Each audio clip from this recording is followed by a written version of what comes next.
last na lang, yun dun sa SONA ni Pangulo na napapanagot, binanggit niyo yung pangalan ng pinsan niya. Sa tingin niyo, sir, totoo yung sinabi ng Pangulo, considering na nakailang araw na, ilang linggo nang lumipas yung kanyang SONA? Palagay ko takot si BBM, no? Kay former Speaker Martin Romualdez. Kasi maliwanag yung sinabi ni Speaker Martin Romualdez.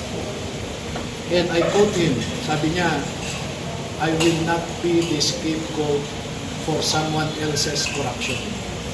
If I go down, I will not go down alone. Sabi niya, napaka-pregnant with meaning yung sinasabi niya. Kumbaga, hitik na hitik sa malalim na mensahe yan. Kaya yung speech ni BBM sa kanyang SONA na originally drafted ay binago nila dahil gusto nilang gawing mastermind talaga si former Speaker Martin Romualdez. Pero sa akin, sa personal na pag-analyze ko ng mga dokumento, mga ebidensya, mga testimonya, hindi si Speaker Martin Romualdez ang mastermind.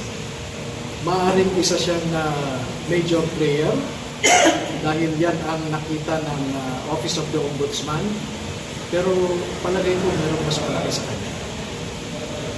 Thank you, sir.